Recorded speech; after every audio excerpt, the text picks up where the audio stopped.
না, আমার কাছে এই পর্যন্ত যতটুকু নিউজ এসেছে সকাল থেকে ত্রুটি ওরকম পাইনি। দুই একটা জায়গায় কোনো পুলিং এজেন্টের হয়তো অজ্ঞতার কারণে তাকে ঢুকতে একটু দেরি হয়েছে, অথবা প্রিজাইডিং অফিসার দু একজন আছেন তারা হয়তো একটু কম জানার কারণে দ্বিধায় ভুগেছেন, বিধায় কাজটা একটু স্লো হয়েছে।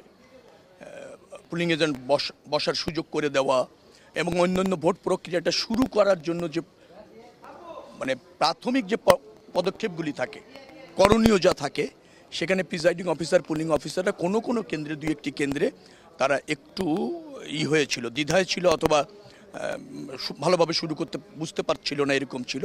এখন আবার সব জায়গায় ঠিক হয়েছে, ভালোভাবে ভোট চলছে। রাতে আমরা আসলে সোশ্যাল মিডিয়ায় বিভিন্ন জায়গায় অনেক ধরনের ঘটনা দেখেছি, সে ধরনের কোনো আলামত আপনার নির্বাচনী এলাকায়? না, কালকে রাত্রে চেষ্টা করেছে অনেকে। আমি আমার প্রতিদ্বন্দ্বী দলের কথা বলবো, তারা দলবদ্ধ হয়ে কেন্দ্রে যেতে চেয়েছে। এখন অত রাত্রে কেন্দ্রে যেতে চাওয়ার কারণ কি ছিল আমি জানি না।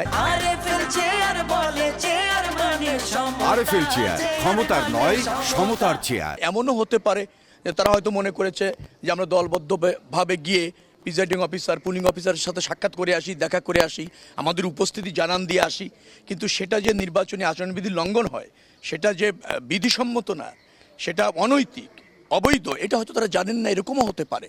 কিন্তু কেউ গিয়ে এমন কিছু করেননি যে কেন্দ্র দখলের চেষ্টা, কেন্দ্র নিয়ন্ত্রণের চেষ্টা, প্রিজাইডিং অফিসার, পুলিং অফিসারদের নিজের মতো করে ব্যবহারের চেষ্টা, অথবা তাদেরকে কোনো হুমকি দেওয়া, এই রকমের কিছু ঘটেনি। তবে ঢোকার চেষ্টা করেছে জামাত ইসলামের প্রার্থীর লোকেরা, কিন্তু আমি সেটাকেও খুব বেশি নেতিবাচকভাবে দেখি না। এটা অজ্ঞতার কারণও হতে পারে।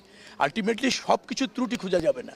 ভালো পরিবেশ রাখার জন্য চেষ্টা করতে হবে, ব্যত্যয় থাকলে শুধরে নিতে হবে।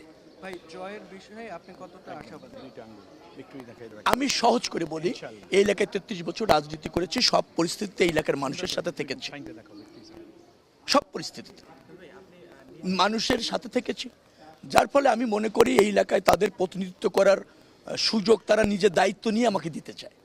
সেই সময়ের পরীক্ষায়, পরিস্থিতির পরীক্ষায় আমি উত্তীর্ণ, তাদের ভালোবাসার পরীক্ষায়ও আমি উত্তীর্ণ, আস্থার পরীক্ষায়ও উত্তীর্ণ দীর্ঘদিন ধরে। যার ফলে আমার কাছে মনে হয়েছে যে আমি তাদের প্রতিনিধিত্ব করি, এটা তারা চায়, এবং সেটা প্রতিষ্ঠিত করার জন্য তারা নিজেরাই দায়িত্ব নিয়ে যার যা করণীয় তাই করছে। সর্বশেষে এসে এখন ভোট প্রদান করছে।